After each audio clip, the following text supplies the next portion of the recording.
Welcome again, everybody, to Seattle CHADD. It's our November expert panel. We're really excited. We've got a panel of four amazing organizers that specialize in supporting folks with ADHD and other, other neurodivergent folks too. But tonight we're here about ADHD. And I have turned on the recording. I just wanted to let everybody know that we do post the recording on our website and in our Discord community, our YouTube, and let's see what else. That might be it. I'm probably missing one. Anyway, I'm Beth, and with Jessica Hespelt, we and Renee Crook, we lead Seattle CHADD. We do the support groups and the expert presentations. We're going to go through a bit of housekeeping in a minute, and then we'll get started with our discussion. It's not an actual presentation. It's a panel discussion. We've got questions. If you've got questions, put them in the chat, and we will do that too. All right, here we go. All right. If you could sign in, if you have a phone, you can use the QR code. You can find the link in the chat, and we can go ahead and keep going. So Seattle CHADD is a local chapter of the national nonprofit organization CHADD, Children and Adults with ADD, which was what they called it some 30 years ago. Now we all know it's ADHD. The national organization, as I said, is a nonprofit. And so we have requirements that for-profit organizations don't have to do, but when you come to CHADD, you know that we do evidence-based research. We're partially funded by the CDC. They fund the National Resource Center on ADHD, and anybody that would like to talk to an ADHD information specialist, there's an 800 number on chadd.org on their main website in the very top of the banner. It's a fantastic team of people that can help you out. So CHADD and our speakers, we're here to share what we've learned from our own experiences. We don't diagnose, we don't prescribe, and we don't recommend or endorse products, services, or treatments. It's important when you're working to build your ADHD treatment plan that you work with your ADHD specialist team. We don't even endorse the products, services, publications, or medications, including those advertised in our publications. That said, our speakers tonight are amazing providers in the ADHD community. And so I will introduce them, excited to introduce them to you. And then at the end of the presentation, we'll give you information so that you can find out how to, get more information about them. Okay. And I think maybe with that, I will go ahead and start with the introductions.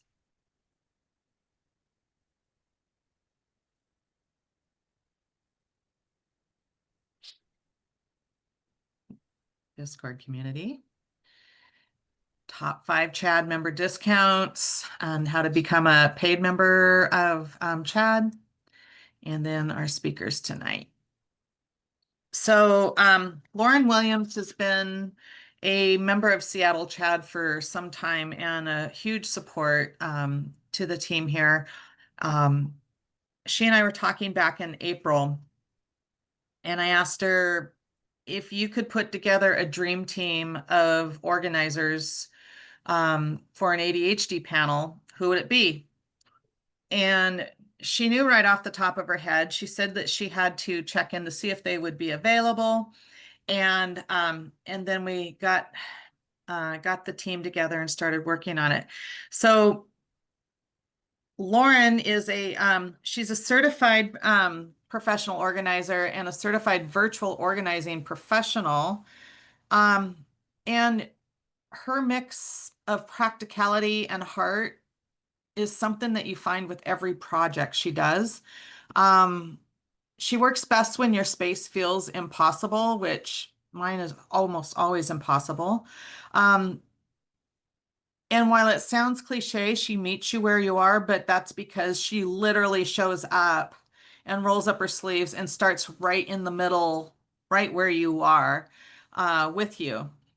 She's worked on hundreds of projects for families and professionals and individuals. She helps tackle deep clutter, hidden stuff zones, works through complex hoarding with humor, caring, and zero judgment. Linda Deppa is with us tonight, and everybody seems to be labeled so you can see who they are with their videos. Linda's a certified professional organizer who handles everything from major home projects and relocations to sentimental photo collections. What really stands out about Linda, I think, is her calm energy. She's brought that to us tonight, which I appreciate so much. Um, and the compassion.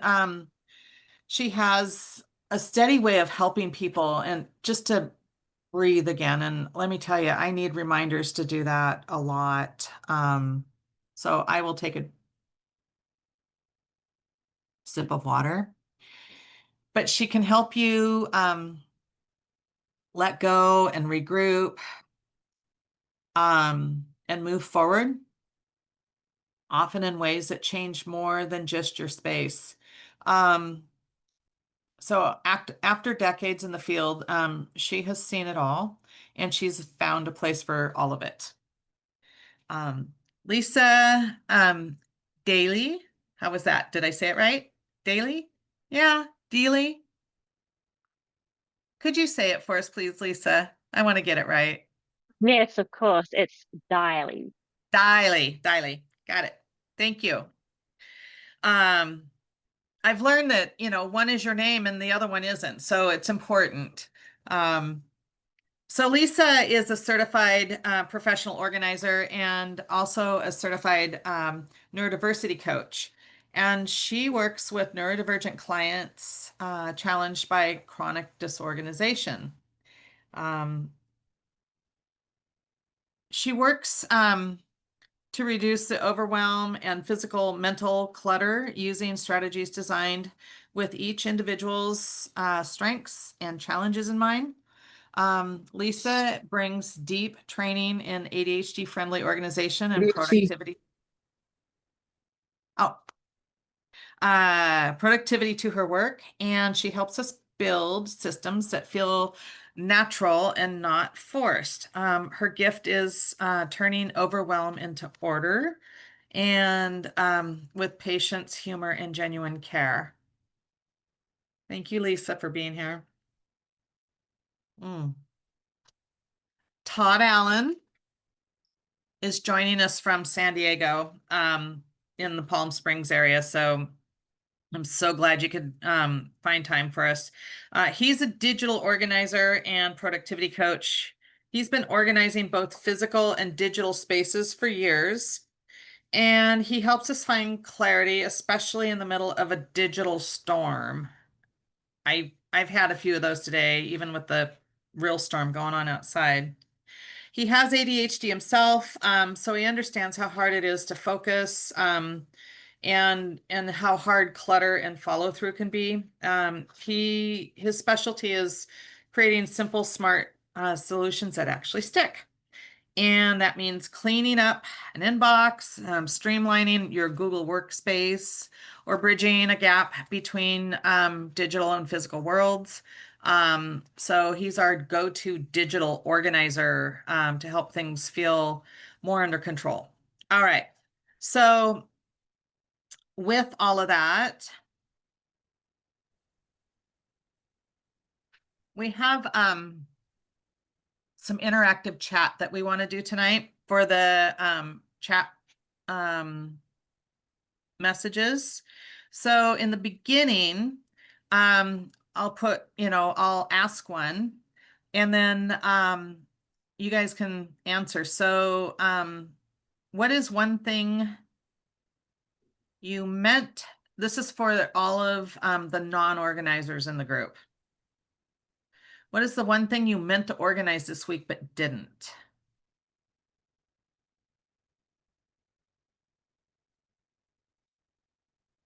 And if one of the co-hosts could put that in the chat, that'd be great. All right. I don't have my chat window up, so Renee, are you feeling up to reporting the chat room? Okay. Sorry, doing what with the chat? If you whatever anybody posts. So Ah. what's one thing you meant to organize this week but didn't? That's the question to all the attendees. Several things this week for work. Someone says, another person, 4 years of outgrown baby and toddler clothes. I didn't have anything planned. I wasn't going to organize anything this week. I actually surprised myself and organized things I hadn't expected to. All the clean laundry, my downstairs storeroom, fridge and freezer, papers that I'm stepping on the floor, transplants from my garden, mail, paperwork. That's it so far. Okay. Well, we'll let everybody catch up and there's we'll go more. ahead and get started. So panel questions. We've got questions for the panel, and we'll ask a question and then check in with each one of the organizers.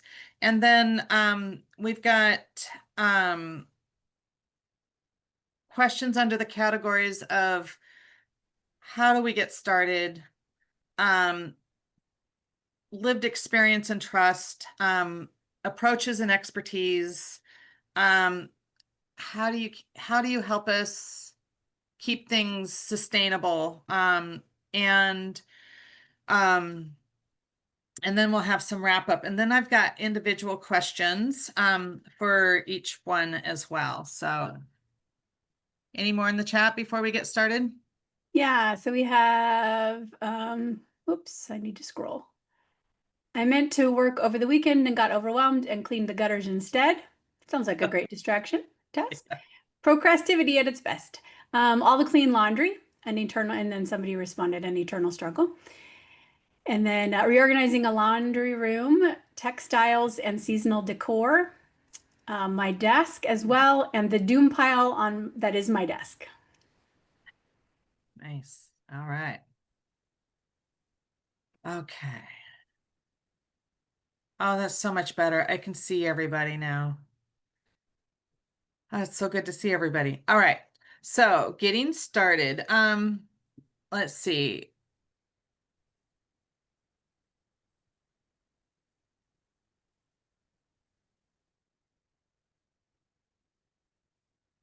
All right. I'm going to go with this question. For people who've never worked with a professional organizer, what actually happens when somebody hires you? Linda, you're on my far left of the screen, so I'm going to start with you. So for people who've never worked with a professional organizer, what actually happens when somebody hires you? If we've already done our phone conversation, our free phone call, they're getting to know me, then I do a consultation with them. And one of the things they love that I say is do not fix anything in your house before I arrive. Leave it exactly the way it is. And people get really excited about that because they don't have to clean before the cleaner comes. I want to see exactly how things are in your house. Once I've done that, I come in without judgment. I'm going to give you a lot of information during that consultation of things that you can do on your own, that you can get started or save money from paying me to do the low-hanging fruit. And then once I come in, or once someone from my team comes in, we help you make the decisions of what you're going to keep, what you're going to donate, what you're going to throw away. And then we get it in individualized systems for your needs or your family's needs in your home. The system that I use in my house is not going to work in your home because I am a different personality. I have different ways I process things, different ways I think. So when I'm working with clients, I come in with kind, compassionate energy to help set up systems that are truly going to work for my clients.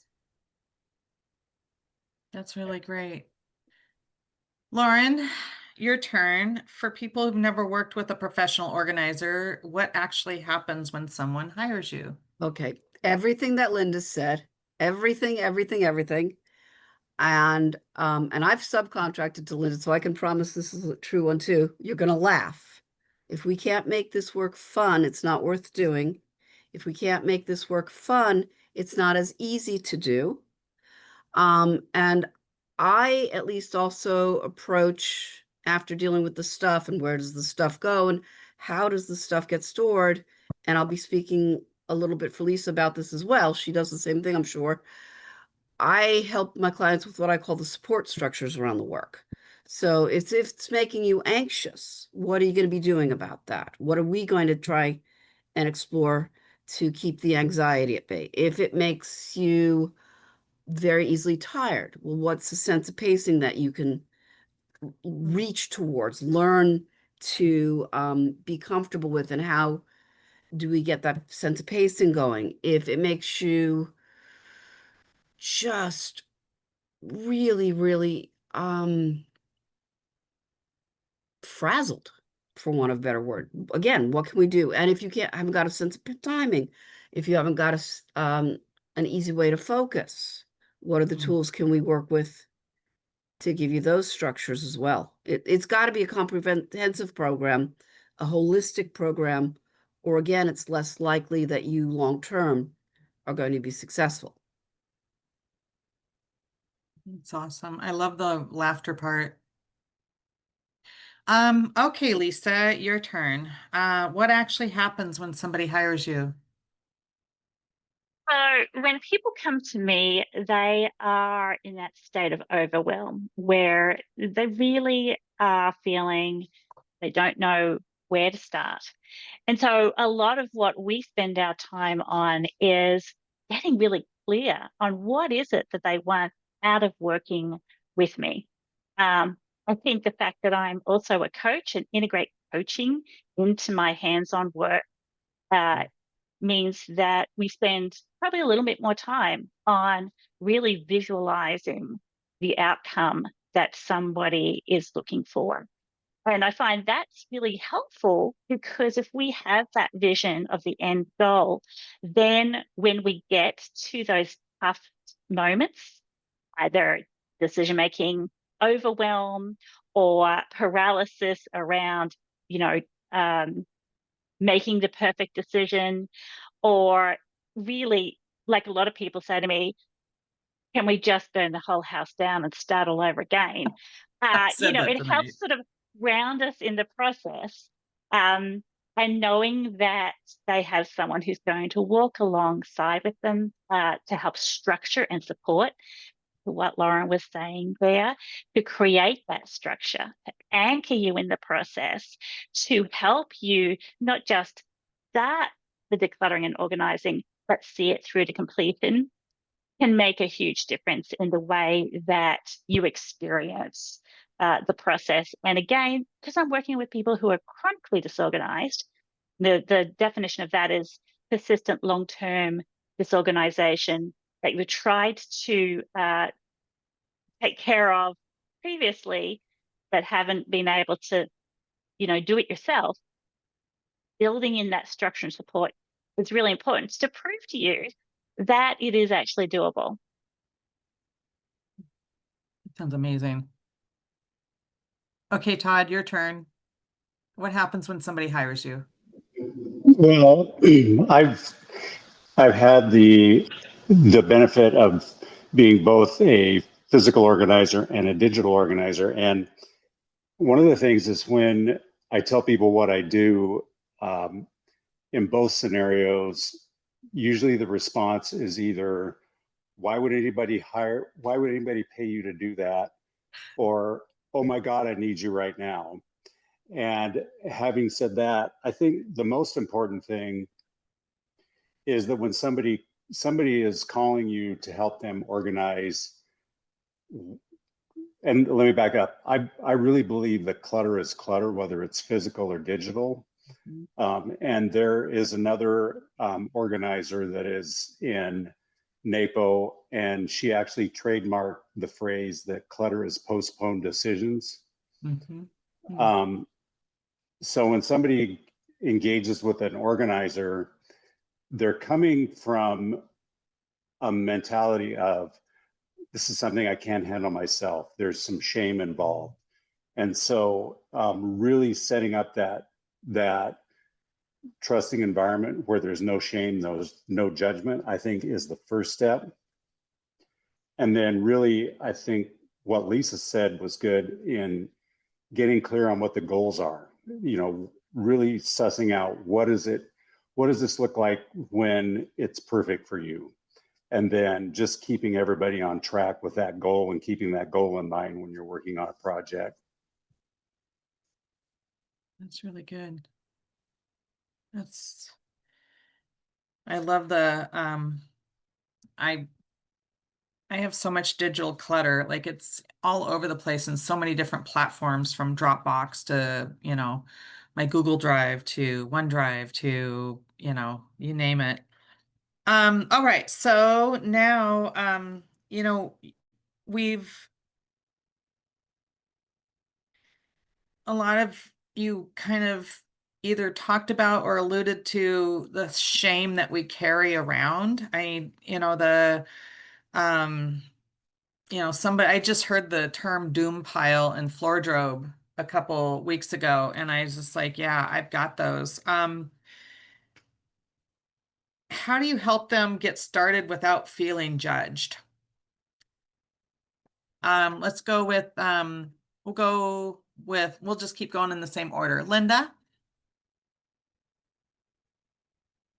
Right. How do you help them put down the fact that they feel judgment or shame? It's showing them kindness and compassion. It's telling them that we understand that life can get in the way, that things are distracting, and that we're here to walk alongside them and help them get calm back into their homes, help them put order back in place.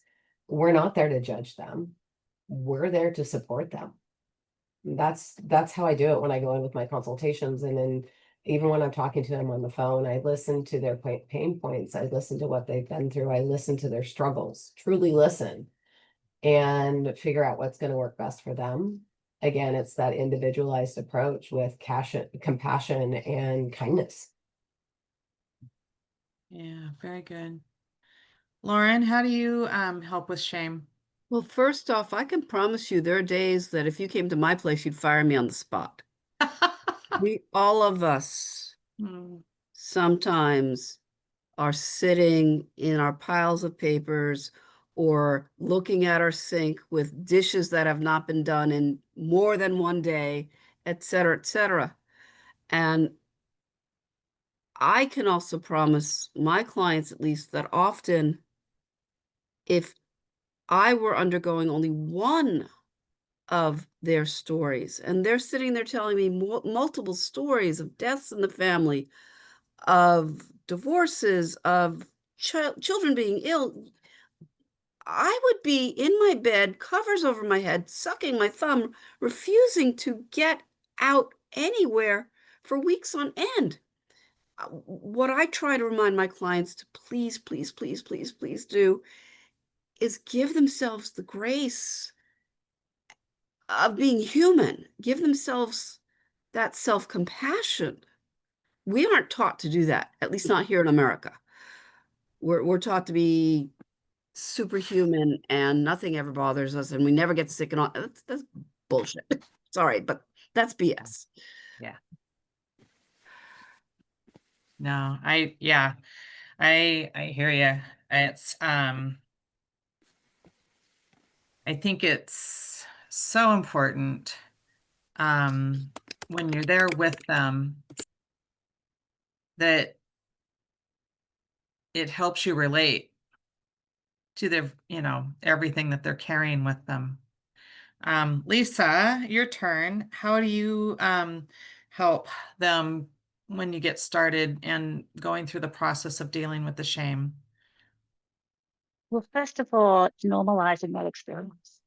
Mm. Because, the ADHD brain rails against mundane, painful tasks. And believe it or not, professional organizers love this stuff. But for most people, organizing their sock drawer is probably the last thing they want to do. And so, we come in, as Linda says, with compassion and understanding, but necessarily this may not be what you want to be doing with your time, but we are walking alongside you to help you get maybe develop some skills that you were never taught. It depends, like if your family of origin had specific attitudes towards organization. Some of my clients are dealing with shame because they had a mother who instilled in them that being tidy and organized equated with being a good person. And so we really need to unpack that idea. There's Casey Davis, who wrote How to Keep House While Drowning, talks about the fact that these tasks are morally neutral, right? It's not a reflection on who you are as a person if you are not getting through your laundry on a regular basis. So we just, I help my clients maybe rewrite the narrative that they have been stuck with for a long time. And it does sometimes verge on therapy. So what I would suggest to people is having a support team that involves a professional organizer, but maybe also a coach, maybe also a therapist, because a lot of this stuff can bring up some pretty heavy emotions. And it's important for you to have a team that can support you appropriately. Yeah, I love that. I love the normalizing the feelings and rewriting the narrative. Sometimes that's some of the most important thing that you can do, right? Whew.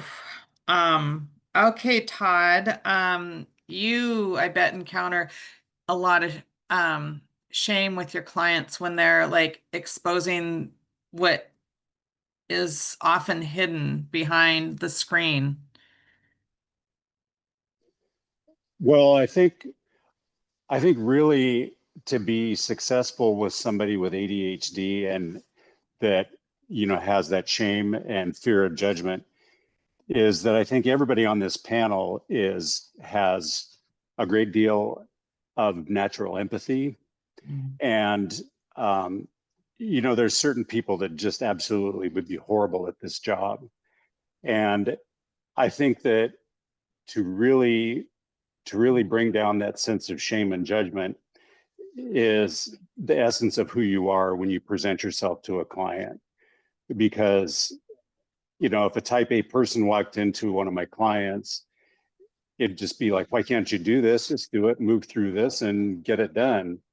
Whereas somebody that is good at this has that natural empathy where they're willing to really meet people where they are, go at the speed that the people are capable of going at, and really, really valuing them and where they are in their journey.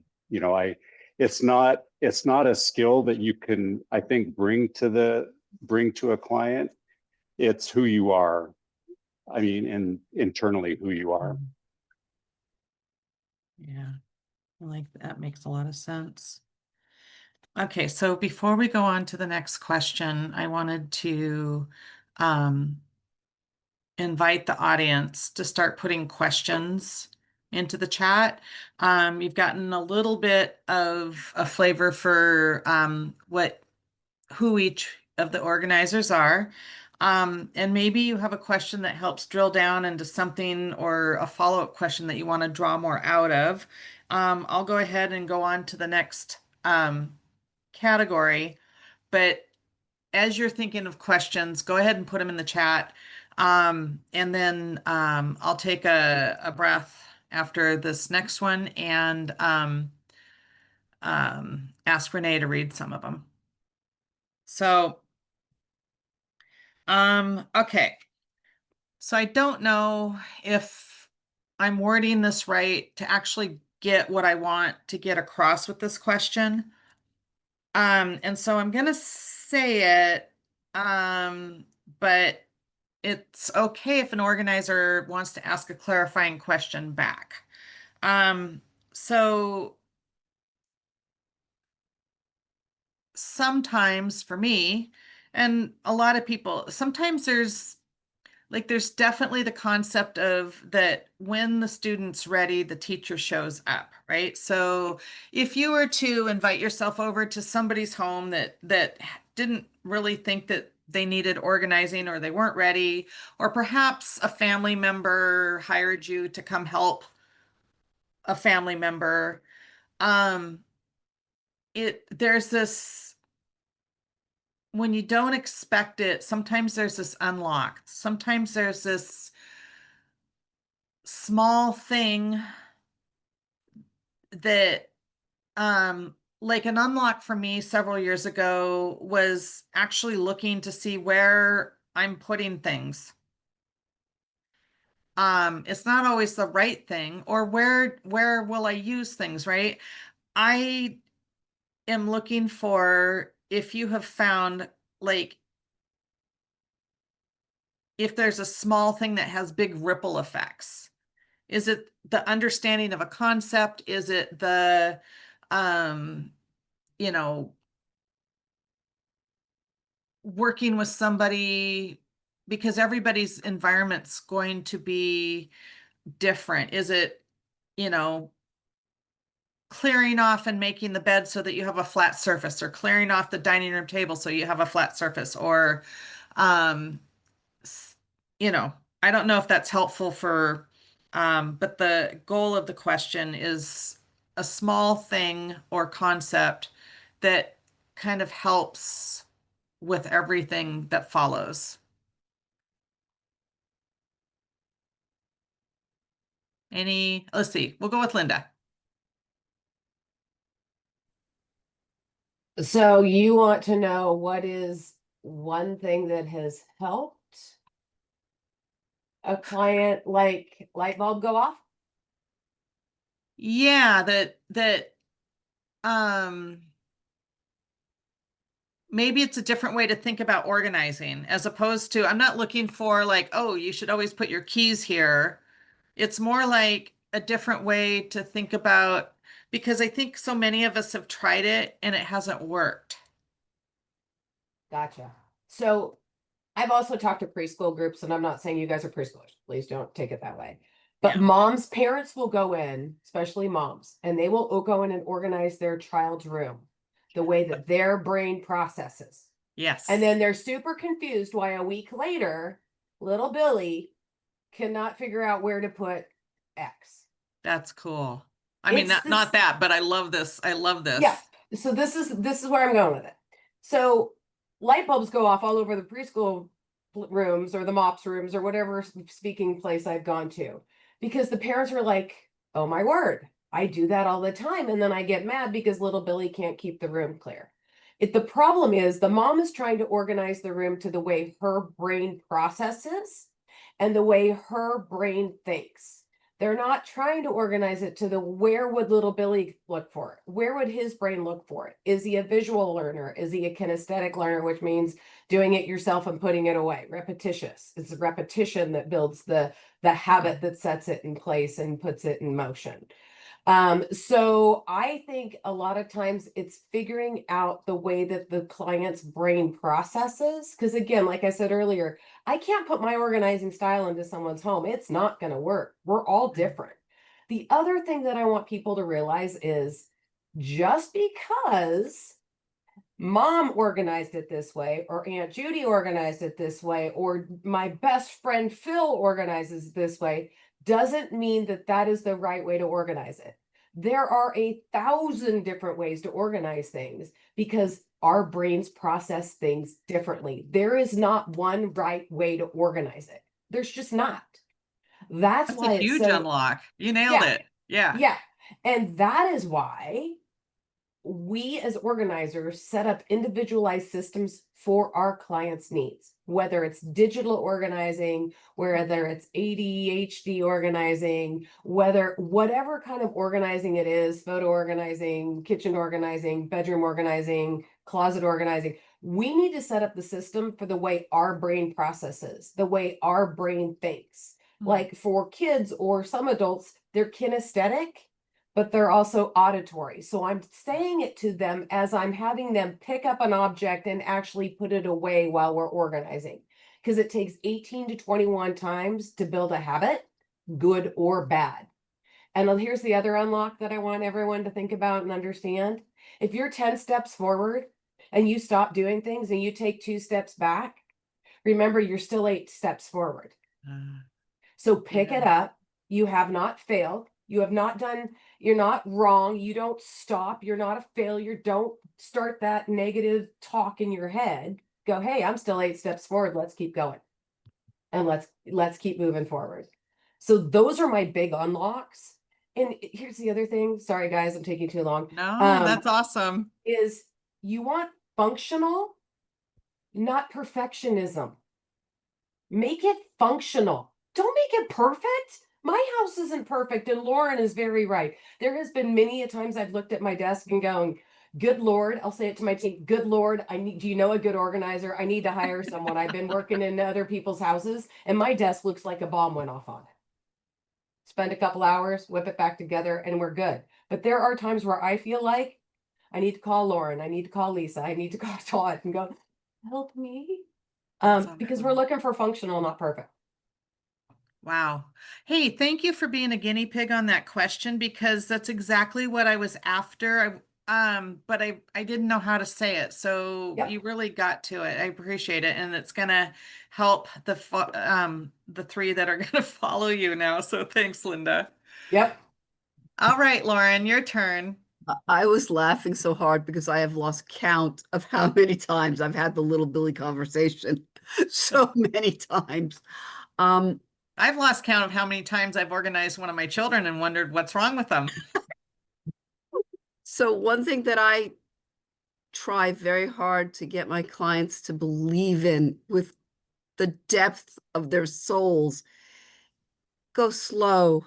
One thing a day at a time is actually better than any marathon over a weekend, which is going to just burn you out and is just going to leave you tired for another week after that. And then you're going to fall behind versus one thing at a time, once a day is cumulative.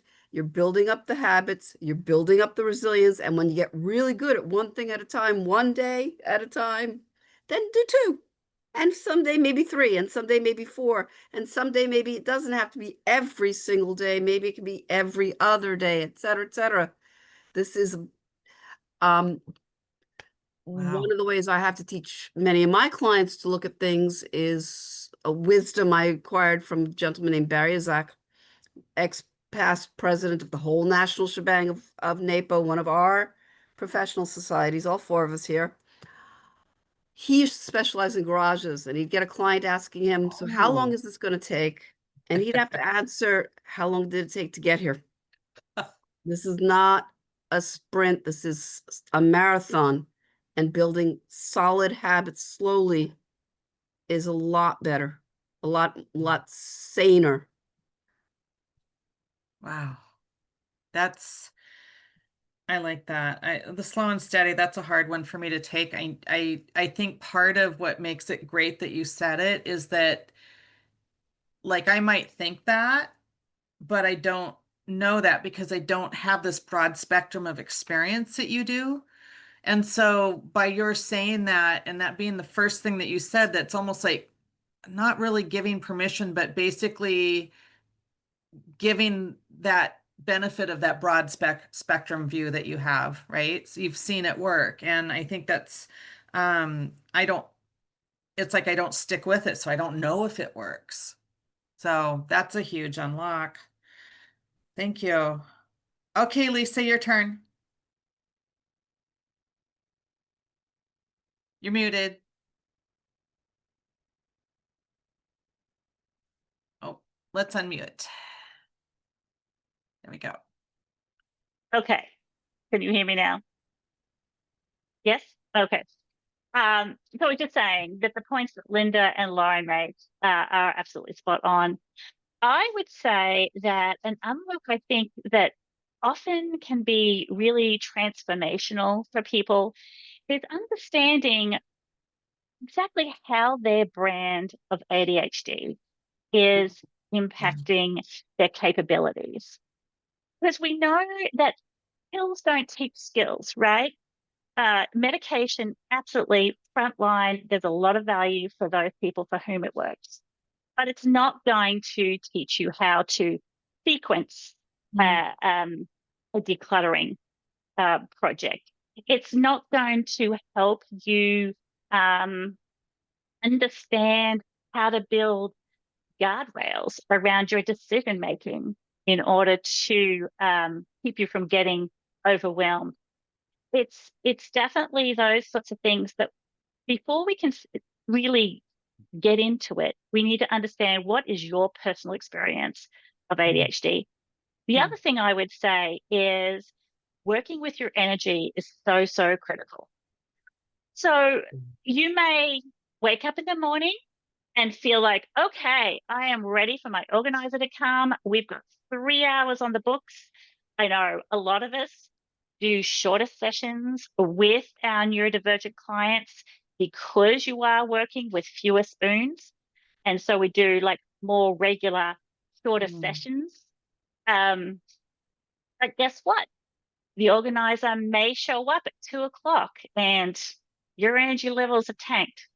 So what we really want to do is not cancel that appointment, but honor where you're at, right? And so the flip side of that maybe, and I think somebody said in the chat earlier, what did you organize this week? And someone said that they were really surprised that they organized something unexpected. Brilliant, because that's really recognizing, hey, I've got high energy, something has sparked my interest. I'm going to go in there. I'm going to do a quick, like, I don't know, half-hour declutter of the kitchen cabinet and take advantage of that when and as it strikes. I would say it doesn't have to be this like every Tuesday I'm going to do a decluttering from 9 till 12, because we just know that we don't work like that. So give yourself permission to listen to your physical, emotional, mental energy. Man, that's another good one, because sometimes like that'll happen. I'll clean that cabinet instead of because I could, but then I can spend a lot of emotional energy questioning it. Right? So it's just like, what Lauren was giving us permission to acknowledge it from the wisdom that you've collected from your, broad spectrum of experience. It helps a lot. Todd, all right, your turn for the unlock. Well, that's quite a team to follow up from, but I think that all of us as organizers, we impart on our clients systems to stay ahead of things.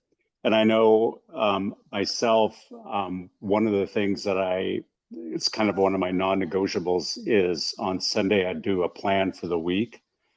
And if something happens and I don't do that plan, it just kind of falls apart. But I know that I can come back to that plan and kind of catch up to where I need to be. And there was a question that came in about when things kind of go off the rails.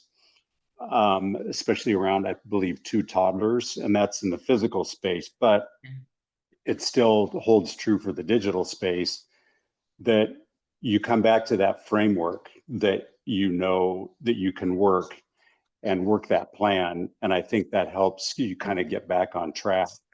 And when I work with my clients, you don't want to say email, for example. One of the first things we try and do, and I noticed somebody had mentioned in the chat that they had 3,000, not sure if it was unread emails or just emails in general.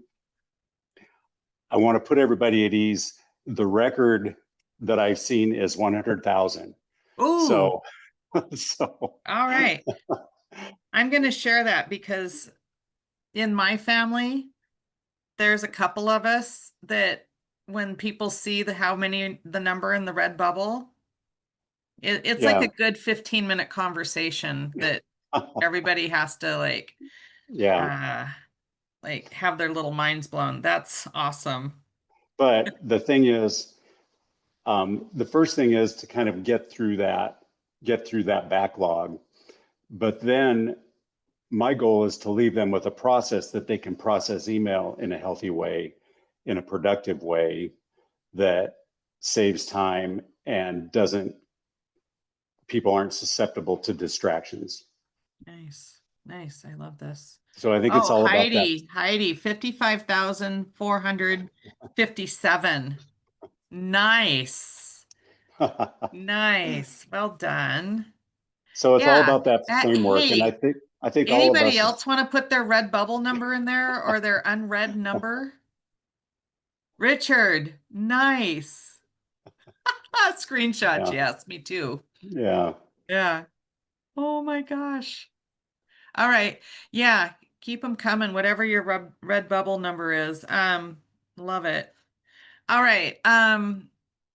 Renee, let's go through any questions in the chat. Okay, we got quite a few. The first one was, what's the length of, there's 2 parts. What's the length of time to store deductible receipts like medical or business as opposed to normal receipts? And then what's a ADHD friendly way to store them? Ooh, I love that question. Let's see. How about go for it, Todd. Let's do that. If you've got a answer ready to answer, just, Well, the first thing is, for what receipts to keep, then I always kind of go back to the IRS website. They have great information on what records to keep and for how long. But if you're using a digital process to store your receipts, always pick one. And that is, I don't like people to store the receipts in their email. Generally, it's better to have them in their cloud storage. But the worst thing you can do is store some in your email and some in your cloud storage. Then you don't really know exactly where they are.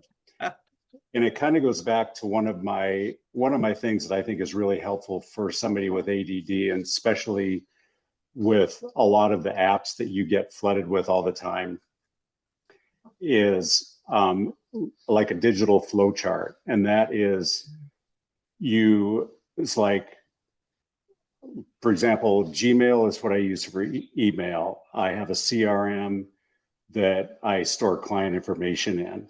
I create client proposals in Google Docs. And you spell out what you do with each and every one of these tools, and then you come back to it all the time, because in the heat of the moment, we're tempted to try that new application, or I think I'll just put it over here. It's like you have that framework to come back to and say, no, when I'm doing this, then I do that, kind of a thing. That's awesome. That's really helpful. I didn't know that there was anything helpful on the IRS website, so never thought to look there.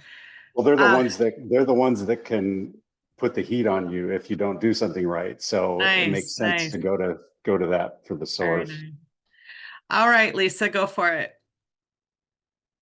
So receipts can be a real issue. many of my clients seem to just hoard receipts because they're just not sure whether they may or may not need them again. So we really talk about what is the role of the receipt that you're keeping before we even get to how do we store them. Oftentimes, people are keeping receipts for groceries.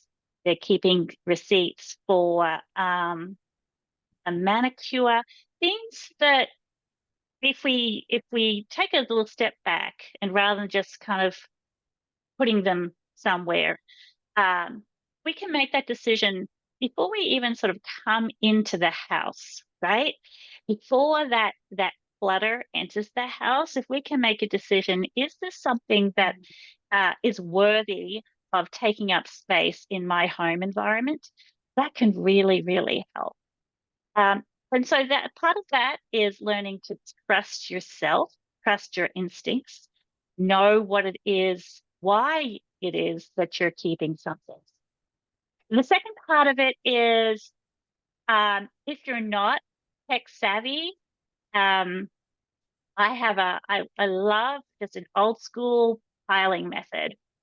Filing can be a bit tricky sometimes. It can be a little overwhelming because folks try to over organize files or get too specific, and then filing just becomes kind of something to avoid.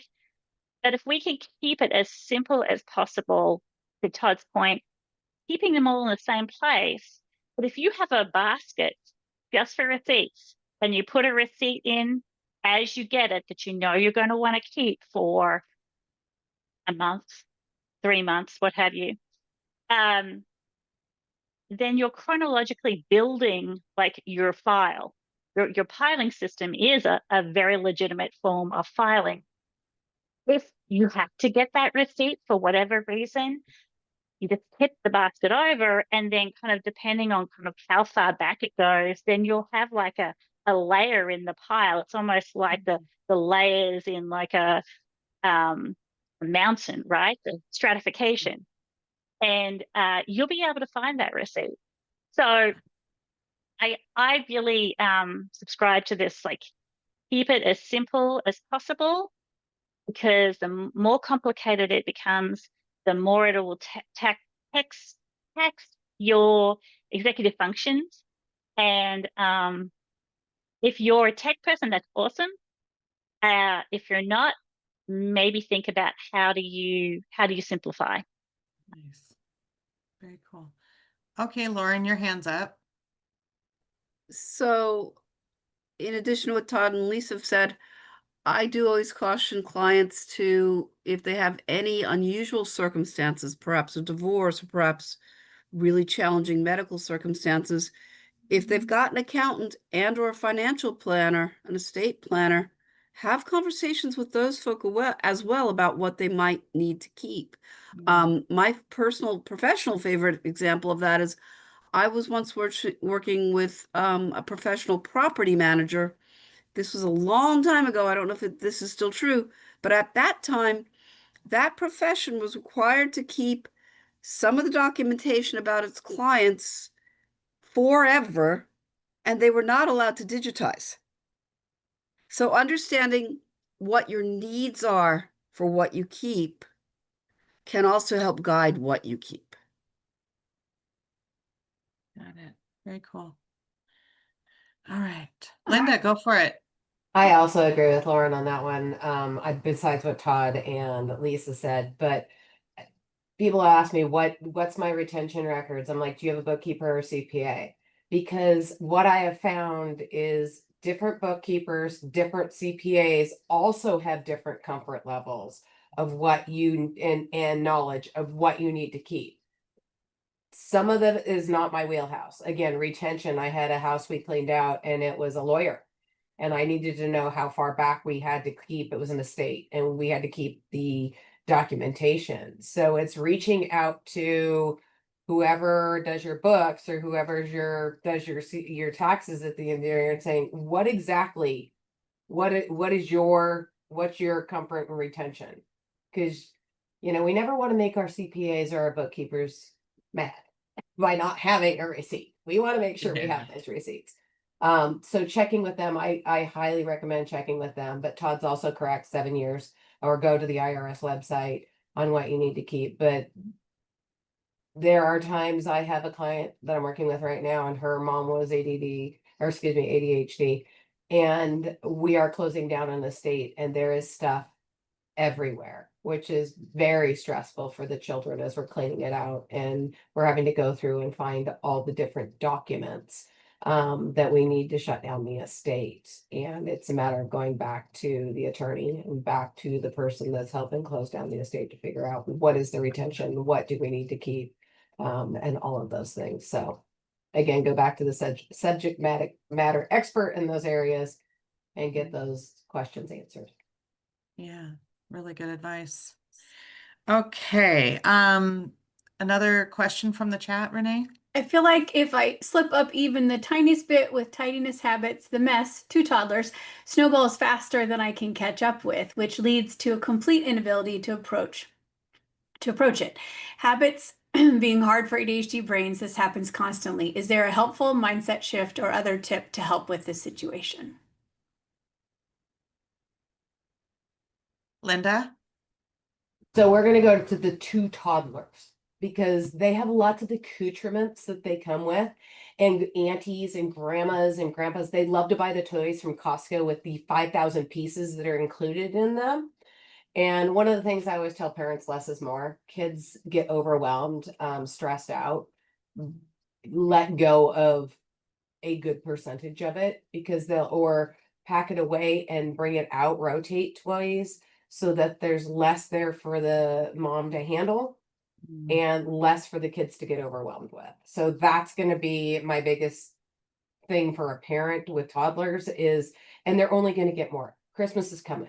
The other thing is, ask the family members to do experiences with the kids. You know, they're not going to remember the toy that they got from Costco that broke the day after Christmas, but they will remember going to McDonald's or going to the park or going and doing something as they grow older and having an experience with a family member or a friend that's become a family member or whoever it is, instead of just inundating our houses with more stuff that's going to make us feel more overwhelmed because it's going to be harder to control and handle. So I always say remove half toys, because Nice. most houses that I go into, they've been flooded with toys from family members and friends who they just want to spoil the little cuties because they're so adorable and they need more toys. Yeah. So that would be a recommendation that I give is That's a good one. let go. Yeah. Okay, Lauren, your turn. Okay, I say enjoy the mess. Little people, toddlers, are making messes because they are learning and thinking and growing and exploring and curious. And I always say, enjoy the mess. I tell parents all the time, if your kids haven't got ants coming out from under the door, if they aren't breaking their stuff by stepping on it, if they're getting their homework done, it's okay. Let them have their rooms as they want. Let those toddlers be making those messes and enjoy every second of that.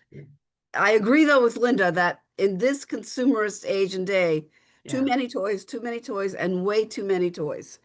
But paring down after that, just let them have those messes. That's so funny. So my kids are all grown. But I have neighbors, neither one of them have ADHD, I'm 100% certain. Because they're incredibly organized. They are just, kind, calm, people. And they have 2 little boys, both under 7. And they live in a big house that has on the first floor giant windows. So you can just see in. And I know in their house, like in the kitchen, everything's tidy and organized. But every morning and throughout the day, it is like kids, it looks like a preschool in there. There are blocks everywhere. They're building things. And to your point, Lauren, it's like it reminds me of when my kids were little and I was like chasing after them all the time. It's stressful to do that. It's stressful to the kids. But but the thing is that it also made me realize that I can see what's going on in their life. Not that it's any of my business, but it means that it's happening out in the real world and not behind a screen, right? Those kids are actually living in the world with their toys. And, you know, they certainly don't have too much. It's probably the right amount. It's really fascinating. Again, giving permission. I really appreciate that. All right. Lisa has her hand up. Why does she, what? Unmute her again. There we go. Okay, can you hear me now? That's better. Okay.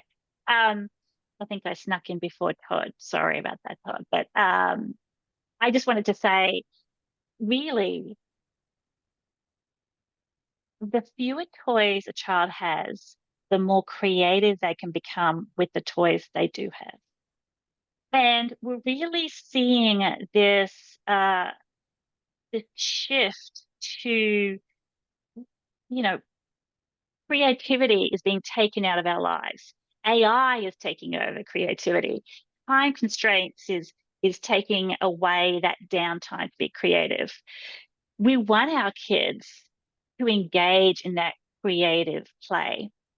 And if they have too many toys that are single use items that do one thing and one thing only, they are not going to have the opportunity to think outside the box that they may with a set of blocks, right? Yeah. So when I'm working with clients with smaller children and we're looking at doing a bit of a toy reset, the first thing we always do is we pull out as much of the pre-operated noisy gadgets as possible, and we make space for those things that will allow for that multifaceted play.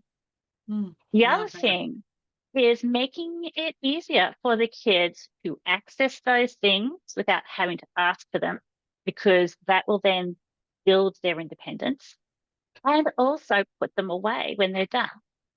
So we're looking at creating child-friendly organization that's easy for them to access at child-friendly heights, open baskets and bins without lids, because little fingers have a really hard time taking a lid off sometimes. They don't have the finger strength.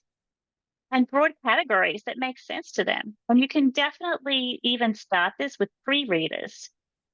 Take a picture of what's going in that box. It might be trains. You can even go a step further and have a picture of a train and then the word train. And that helps the kiddos to start to associate, oh, these letters here mean this thing. There's so much that you can do to support your child's growth and development around organization. And similar to Linda, I speak with a lot of MOPS groups as well. And it's just so exciting once you can shift out of that overwhelm that I know I had little kids. I was completely overwhelmed. I felt like I couldn't complete a sentence, you know, and shifting into that, what's possible with a little bit of intentional management around that piece. That. Okay. Quick time check. It's a little bit after 8 p.m. We officially end the meeting at 8:30 so that everybody can have a sense of time and schedule. If the panelists are open, we can run over, 5 or 10 minutes, not a problem. We'll check back in at the, when we have about 10 more minutes, probably about 8:20, to see how we're doing on time. Okay. Okay, here's a question for, oh, yeah, go ahead. Oh, Todd's shoot, had there's his hand people up with for a hands while. up. I'm sorry. But I did want to just interject the question that was originally asked. We got a little bit off onto the toys and the toddlers when the question was really directed actually toward a mindset shift for habit building and when, Got how it. do you pick up habits. So I thought maybe that was awesome of stuff that I'm sure people are finding helpful too. But I wanted to just throw that back in there to make sure that there's a piece of the how we can adjust our mindset when we are struggling to build habits. Yeah, good one. But yeah, Todd had his hand up also for the other Go question. for it. Yeah, go for it, Todd. Yeah, I think the point I wanted to make is Marie Kondo wrote that book about the life-changing joy of tidying up, I think. Then she had 2 kids, and now it's all different for her. So just remember that. I love that. Yeah. Yeah, that's very good. Okay, anybody on the panel about mindsets? I'm not quite in the chat well enough to be able to help guide it. Can you help with that, Renee? But with what? Say what I said. The original question of the Oh, it was mindset. just yeah. So how do you build catch when things get out of hand with habits? You know, how do you get yourself back on track when you feel like you're just gonna uh, give up because there's just so many things coming at you. Got it. I do feel like several questions back, Todd's idea of doing the plan so that you can always come back to it. Let's go ahead and let's go with Lisa. Yeah, sorry. Similar to that, a habit is not something that has to be followed 100% of the time to be successful. The beauty of a habit is that you have taken the time to craft a repeatable routine so that when you do get off track, it's easier to get back on track. You're not starting from ground zero. And I think oftentimes the ADHD brain forgets what we know already. So if you were sort of looking for a mindset shift of, oh, I've gotten off track, my habit, you know, I've only done this 3 days out of 10. Moving into more of that, like, okay, I did it 3 days out of 10. That's fantastic. And what do I know that will allow me to get back on track? So kind of the iterative improvement, but learning from what you learned while you weren't staying on when the habit didn't show up for you, learning Yeah, or yeah. thinking about why, and then adding that into the mix for the iterative improvement, and then give it another swing and see how it goes, but don't expect it to be perfect. Absolutely. And just bringing that learning forward, right? Remembering that you do have data to be able to bring into the current iteration. That's good. I'm like making favorite with a highlighter. But okay, I have to keep going on my notes. All right. Renee? And lots more questions still. Yeah. So this one, what are the tactics that seem to be the most helpful for more of your ADHD clients? And then shout out to Lauren who helped Lynn organize her house. What are tactics that seem to be the most helpful or more helpful for ADHD clients compared to your other clients that you've worked with maybe that don't have ADHD?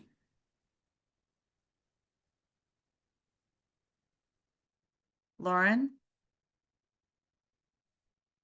Well, I like to emphasize structure with my clients, whether it's physical structure by providing them tools that even let them narrow down how they think of their things as they're making those keep let go decisions, to teaching them ways to physically track where they are in the room as we're working through their things, to teaching them to externalize. Something that I've learned in all the training, our brains aren't designed to hold data. Our brains are designed to analyze data.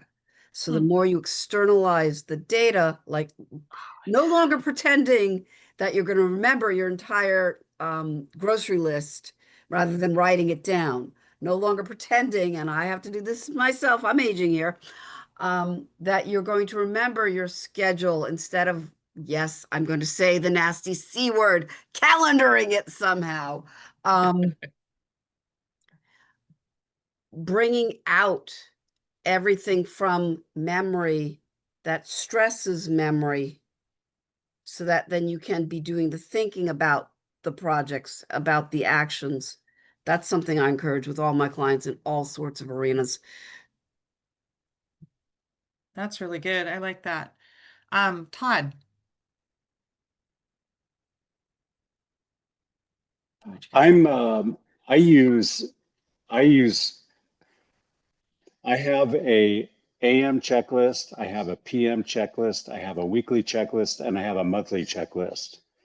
And just to give you an idea of how my brain works, on my AM and PM, my AM checklist, the last thing is ringer.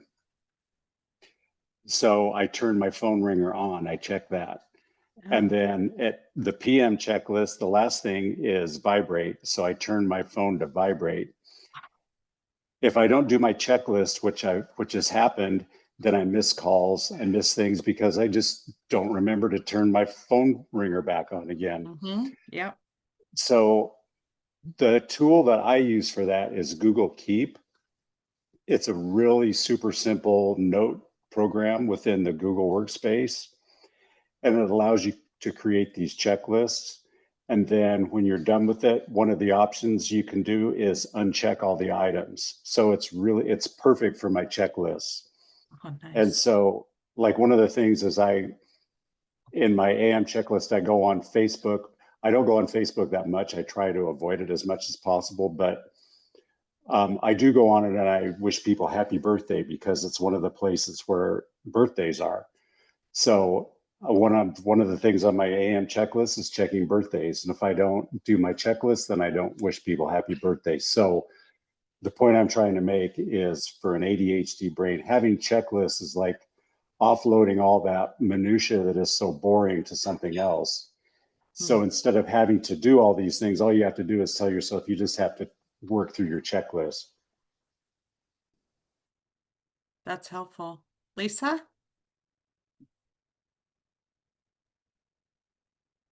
Well, I think something else to consider when you are building your checklist is the difference between tasks and projects. Oh, And yeah. sometimes we get, you know, we get lost in the weeds because we get too detailed, but sometimes we also get lost in the clouds because we're not specific enough. And the project, like get the car serviced, is a combination of, or a sequence of smaller tasks. So it can be often easier for us to, first of all, understand the sequencing and have that sense of completion if on our list we get specific. Okay, so what does that mean? Make a phone call to the dealership, you know, then take the car in and, you know, whatever else needs to happen kind of to make sure that that task is complete. There might be asking them to check tires, what have you. Again, it's externalizing all those little details that, as Lauren said, our brains are just not built to hold. We're operating with caveman brains. And today we're just asking so much of our brains that we're just not designed to do. And that's for neurotypical folks. So, you know, when you add on the challenges of executive function and working memory and all the other things that can be an issue, we really have to, you know, embrace lists and recognize that it's a tool. It's a tool that can really make a huge difference. That's really helpful. Okay. Linda? The other thing is not to overlist, especially with the ADHD clients, is write down your top 3 things that you want to accomplish in a day. You know, our brains are overloaded with all the things of every day, or write it down before you go to bed on a list, make a list before you go to bed so that your brain, your subconscious is already practicing. That's a big list, my friend. And maybe you write a big list like that, but you pick 3 things off the list for the day. Sometimes it's more about just Brain almost like on dumping. Harry Potter where they're pulling stuff out of the brain. Yep, it's called brain You know? dumping, so that Yeah. you don't have so much constantly in your brain and that fear of forgetting it. Yeah. So you brain dump, and then you pick the top three things that you want to work on the list. I'm going to add one more thought, and I can't tell you how often I have to teach this one to people too. There's a real difference between your task list, those things you must do, and your wish list. Oh, And I wow. can't tell you how often, if I just teach people to pull those two apart. So yes, I must go to the grocery. I must go to the bank. But underneath that, there's this note of, oh, I just heard this song on the radio and I want to make sure I capture the name of that song and I want to listen to it again someday. That's not a task. I'm sorry, that's not a task. That's a wish. Separate those two out. Your lists shrink by half. How you approach each list is much different, and great things happen. That's pretty funny. That's a good one. All right. All right, What's up next? next, how does one remember to do things a little bit at a time when one usually forgets? One started it. Yeah. Lauren? I'm not sure I know how to answer this one. So I'm actually was trying to lower my hand. Oh, okay. And I don't know if this is what you're after, but I know like for me, I will tell myself to slow down. I will tell myself that a little bit's okay. But I have this fear that if I don't tackle it now, it will never surface back up on my interest list. It will never occur to me if I don't see it, if it isn't my grocery list of all the empty bottles on the dining room table of things that I have to buy. Because if I put it on the list, I won't find the list, but I can't hide the vitamin B bottle, right? Anne, are you still here? Where Lisa are has her you? hands up also. I'm here. Oh, there you are. Yeah. Do you want to talk more about make sure we get your question right? Well, if you have a task that's going to take quite some time and you're told you decide to start it and do a little bit of it, and then you're supposed to do a little bit of it the next day and a little bit of it the next day, except in my experience, I'll forget that I ever started it. And this is a kind of separate question that I put out there for Todd. I think it's wonderful he's using Google Keep for his checklist. I started using Google Keep, but I only started using it after Evernote decided to stop and told me collect my stuff or we're wiping it all out. And of course, when I downloaded it, it wasn't in a form that was easily transferable to something else. So it's just sitting there waiting for me to do something with it. So I'm wondering, doesn't Todd feel at the mercy of Google and all these other app producing corporations? That is a great question. And I was a certified Evernote expert for a time. I stopped using Evernote myself. It was a great platform, but they went through so many changes that I kind of got off of that.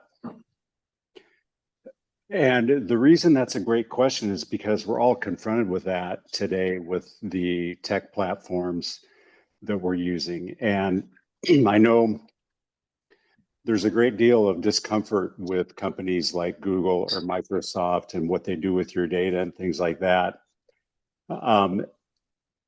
But the fact is that that is part of our digital life. And if you think that, you know, with the tools that we have to use to interact with the world the way it is today, they're kind of a thing that you just have to have. And my best advice is to go with a company like Google or Microsoft because they have longevity on their side. And Google, especially even more than Microsoft, has world-class security in place to keep your data secure. And, you know, I meet a lot of people that they get nervous about having things in the cloud. But the thing I will say about the cloud is that you're never going to leave the cloud in an airport restroom, or you're never going to leave the cloud on top of your car. So I worked with a client on Gmail, and she had the free account, and she was bumping up against her her limits. And we went through and sorted through all of her Gmail and got rid of some attachments that were big and things like that. And we got her back down under it. So there are ways to get under that free level. But I kind of rambled a little bit there because I did read your question in the chat. And I hope that puts your mind at ease. And did I answer your question good enough? I think you did the best you can given the world we're living in now. Yeah. And one other thing about Google Keep I want to say is the checklist that I use, those are just for things that I need to, like the basics, like getting out of the house on time. I use other tools for like projects and tasks and things like that. But like I mentioned, turning my phone ringer on, I'll forget to do that. So it's on my checklist. It's those things that that you have to do, like turn the heat on, things like Right. that. So, but if Google burned down, you could easily remake your checklist somewhere else. Yeah. Well, I think that another question I get is what happens if something happens to the cloud? And like, for example, if Google goes down, then, you know, I think we've got a lot bigger problems to worry about. You know, it's essentially Google and Microsoft are kind of like the power company or the gas company now. You know, Yeah, so if the grid goes down, it's a bigger problem. they're essentially a utility at this point. Their infrastructure. Yeah. Very, very interesting. Okay, so here we are a couple minutes before 8:30. I knew that this was going to be a very popular topic and panel. So I am going to say let's hold questions now. We'll continue. Renee, why don't you see if you can find one more question in there, and then you know, I will save these and I think maybe what we'll do is maybe use some of this in our support meeting this month. Hey, yeah, Beth, go ahead. can I mention something? I just saw something in the chat about Proton Mail, and I am a big, huge fan of Proton Mail, and I actually, one of my email addresses is on Proton Mail right now because I've been experimenting with that. Proton Mail is a company that's based in Switzerland. And so all their data is offshore. It's not subject. It doesn't do the same thing with your data that Google or Microsoft does. It's completely walled off. And your data is subject to the European standards for data protection. And all your data is encrypted both ways. So I just wanted to answer that question. I'm not using it in my business just because doesn't yet have the functionality that I need for collaboration and chat, things like that. So I just wanted to touch on that before we left. Oh, that's helpful. That's good to know. I'm using it in conversations with my therapists, the therapists I share clients with, because they like it. They are the people who've taught me about it because it's HIPAA compliant. Very cool. All right. The last question, I guess, then would be recommendations or strategies for people who are on really limited incomes to work with organizers, or is there sliding scales or pro bono work, video versus in person, or other ways to help someone who's on a very limited income or low income?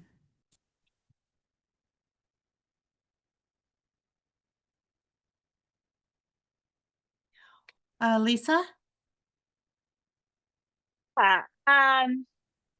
Sorry, I don't know why I'm dark all of a sudden, but to that question, and I think it's a good one, because as professionals, we do charge rates that are commensurate with our expertise. And sometimes working with a professional organizer over an extended period of time can be cost prohibitive. So what I recommend is starting out with an organizer to at least map out a plan. Get really clear with them on what things you can do yourself versus what things you may need additional support. And then what oftentimes clients who are cost conscious will find is they'll have myself or a professional organizer come in, give them sort of like assistance to get things to a point where then they can lean on those additional supports, family or friends, to help them. And I think one of the questions that we didn't really get to was maintenance organizing. Mm-hmm. It's looking at what tool is going to give you the biggest bang for the buck. And an organizer is probably going to help you get systems in place sooner than trying to work that out yourself.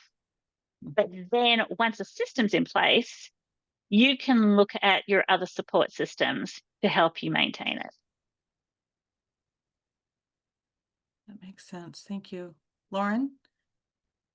And part of the conundrum is it's going to depend so much on the client.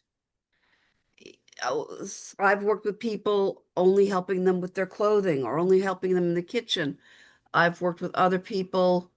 It felt like every single item in every single room in the house, or almost that. But I'm not going to speak to my colleagues because I don't know their structures, but I offer on-site, I offer virtual. Virtual sessions tend to be shorter than on-site sessions because the client is doing everything physical. But if a client can't do everything physical, I offer phone check-ins, I offer email check-ins, and you can mix and match depending on your needs. You can certainly dictate the terms of a project for, I can do this room this year, and then I have to get my money back from my savings account or whatever, and come back again next year for the next year's room, et cetera, et cetera. We, all of us, try to customize our services to our clients as much as humanly possible, but there are going to be limits dictated by the client, by the project as well. Yeah, I mean, I guess that makes sense too, because if it's virtual, you're not having to drive or spend the drive time. And then with the phone follow-up and stuff, that makes good sense. Okay, Linda, your turn. Another thing that I offer, and I believe my client and my colleagues do also, is a consultation. And it might be that you need a fresh set of eyes in your space. After we've lived in our space for a certain amount of time, things become white noise. We don't even see them anymore. Mm-hmm. And it's about having an organizer come in and tell you the low-hanging fruit that you can be successful in doing on your own and getting you moving forward, which can save money in the long run. of, you know, you do as much as you can, and maybe you get stuck again and you have one of us come in and do another consult and give you another boost in the arm and go, okay, here are the next steps that you need to take. But you're doing the physical work, but we're giving you, I charge for my consultations because I'm giving you 26 years of resources. I'm telling you all the things that I can see. I'm telling you the things that you can do in your space to improve it or make it better without judging you. I'm a fresh set of eyes in your space. And I know my colleagues do the same thing, that they can come in and do a consult and give you an idea or a different perspective or a different vision point of what's going on in your space and how maybe here's some low-hanging fruit because you've been living in this house for X amount of years. And these are things you don't even see anymore, but they're things that you can tackle and be very successful at. That's a really good point. It's happened many times. People have come in and they'll say, why do you have that? And I'll be like, I have what? Go ahead, Renee. I was just going to say too that I have know some programs that are like group coaching, but for organizing. So where there's an instructional component and then there's co-working, body doubling to work on your projects together. And it's much more affordable, just like group coaching, because you've got helping many in the same amount of time than a one-on-one. So those are some, there's some options out there too, that having a consult with a professional organizer to get clear on what you need could be really helpful if you have these huge projects and then can't afford a continued support, but then having, you know, starting to work and build your own skills and develop it through these group and support support structures with scheduled, protected time to work on your projects, because that's the hardest thing for most of us, is to protect the time to do it. So anyway, those are some other options that are that are also an affordable support, Good idea. than a one-on-one code organizing. It's a great idea. All right, let's wrap up. If this is for all the coaches, I mean, all the organizers, if you, what's something that we could put on a sticky note or that you would put on a sticky note for us, as a reminder?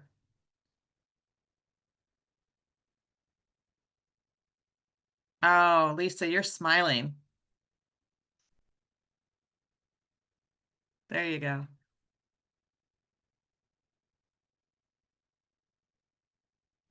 Yes.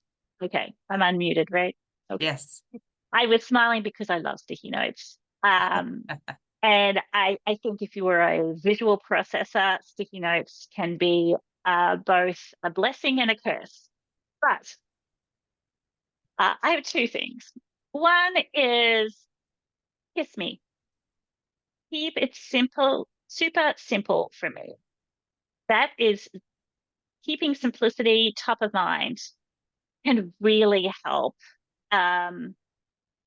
streamline your structures and your systems. Was it kiss me? Is that what you said? Yeah. Keep it simple. Does ME stand for something, or is it just it's to do it for yourself? The more of an emotional thing, right? I mean, love it's it. an expression of self-love. Yeah, Right? I love that. Keep it super simple for me. I know. And sort of along with that is less is more. Less stuff gives you more time, more money, more freedom to do the things that you want to do. Okay, I've got one sticky note that says kiss me, and then I'm going to do another one that says less is more. Linda, what do you want us to put on our sticky notes? You've got this. I think because we shame ourselves so much, we have to reinforce and change our mindset and take away the shame. You've got this, or you can do hard things. You can do this. No. All right. Uh, let's see, who's next? It's Lauren. Just one thing at a time.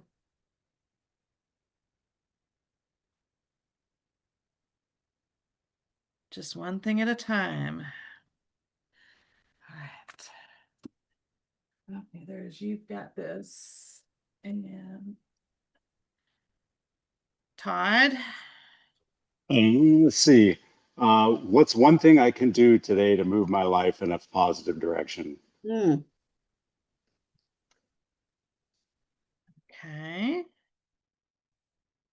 Let's see. Where are we going with this? One thing to move in a positive direction. I love that. What's one thing I can do today to move my life in a positive direction? Let's one thing. Okay. Got it. Okay, and then I have a bonus question for the lightning round. And I'm gonna take it from Chan. So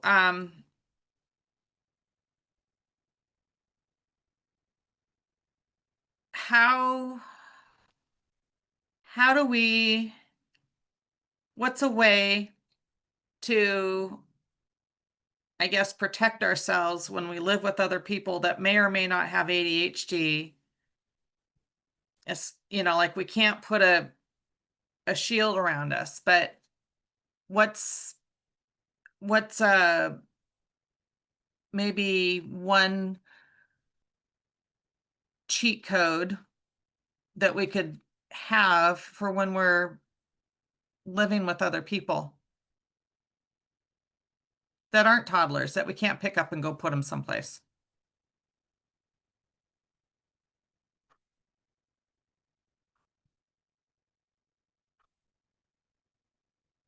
Lisa? I think the concept of communal spaces versus individual spaces can be really critical. So if we're living with other people, there will be communal spaces, and those will need certain rules in order for everybody to be able to use those spaces. So places like the kitchen or the garage, maybe not the garage. But to balance that, we all deserve a space where we can be ourselves, we can be authentic, we can organize in a way that feels natural to us. And we may not have an actual room to call our own, but it's important to have a space, right? That is just yours and is really off limits to anybody else's stuff or opinions. That can Oh, be I like that. challenging, but it's really that's reciprocal, because if you get that, then hopefully you give that to the other person in their space as well. I really like that. That's very cool. Well, this has been a great panel, and I am so appreciative for everyone's help. Can each of the panel members put into the chat either your website or your email address, the best way for people to find you? And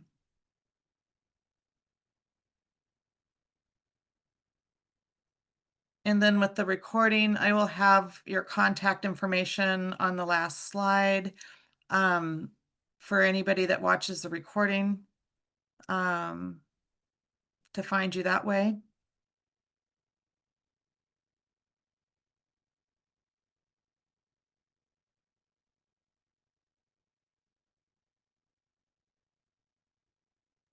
Also, I've repasted the sign in. I did it a few times, but forgot in the last. Oh, thank you, 45. Renee.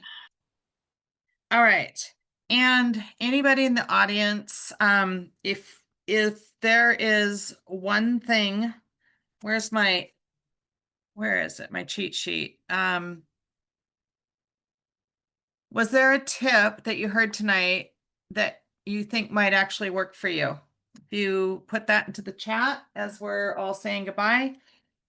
And I hope everybody has a great stormy holiday season, because that's what we're doing. And If anybody's going to be at the ADHD conference next week, I will see you there. Our next meeting is, I think it's November 20th, is our support groups. Yes.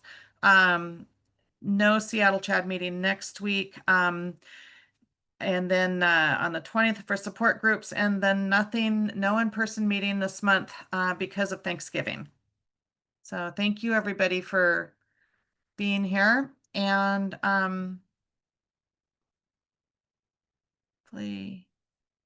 yeah, nice. Chelsea, keep it super simple. I love that.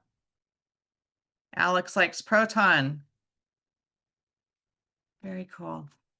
Also, if I wanted to save the chat. If anybody needs help knowing how to do that, let us know. Yeah. Heidi says task versus wish. Pandora likes that organizers impart systems to stay ahead of things. Like that.